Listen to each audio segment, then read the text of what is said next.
ही तिळाची वडी ना खूपच खुसखुशीत झाली होती. कशी केली हे बघायचं असेल तर व्हिडिओ शेवटपर्यंत नक्की बघा.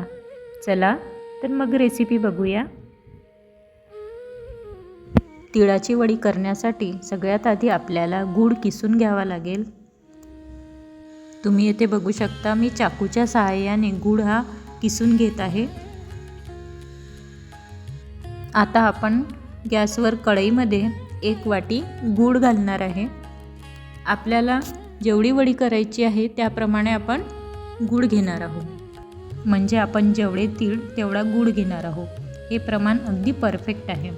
आपण अर्धा किलो गूळ आणि अर्धा किलो तीळ अशा प्रमाणात एका वेळेससुद्धा ही वडी करू शकतो. पण मी मात्र 1-1 वाटी या प्रमाणातच नेहमी वडी करत असते. तर तुम्ही बघू शकता इथे गुळाचं पाणी झालेलं आहे. तर आता मी या गुळाच्या मिश्रणात 1 वाटी भाजलेले तीळ घातले आहे. हे तीळ आपल्याला गुळाच्या मिश्रणामध्ये एकजीव करून घ्यायचे आहेत.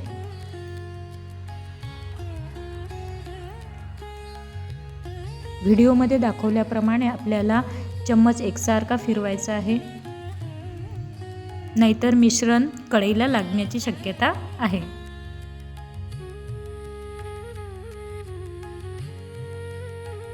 तर तुम्ही बघू शकता आपलं मिश्रण तयार झालेलं आहे.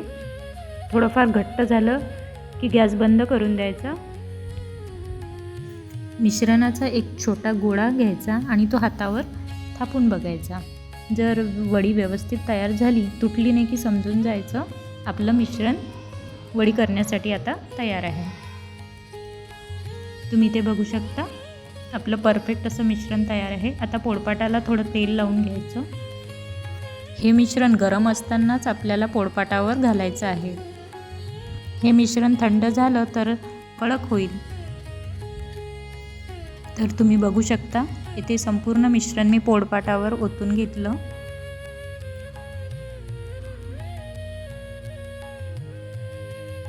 त्यानंतर आपल्या हाताला थोडं तेल घेऊन हे संपूर्ण मिश्रण आपल्याला थोपटून घ्यायचं आहे.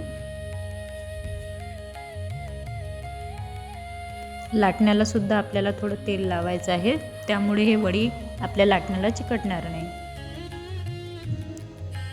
आता आपण ही वडी लाटण्याच्या सहाय्याने लाटून घेऊया. तुम्हाला जेवढी जाड हवी, बारीक हवी त्याप्रमाणे तुम्ही याला लाटून घ्यायचं.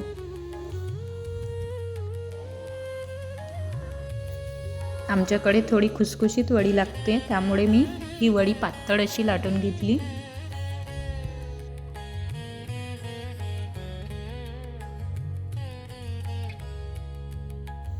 लगेचच आपल्याला चाकूच्या सहाय्याने याच्या वड्या पाडून घ्यायच्या आहेत.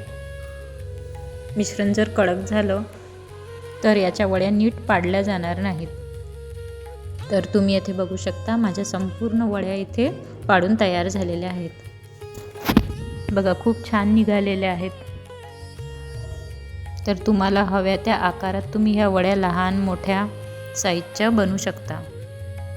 तर असं प्रमाण घेऊन मी 3 वाटी तिळाच्या वड्या बनवलेल्या आहेत. तर ह्या सर्व वड्या खूपच खुसखुशीत झाल्या होत्या. तर ही रेसिपी तुम्ही नक्की ट्राय करा. व्हिडिओ जर तुम्हाला आवडला असेल तर लाईक करा, शेअर करा आणि कमेंट करायला विसरू नका.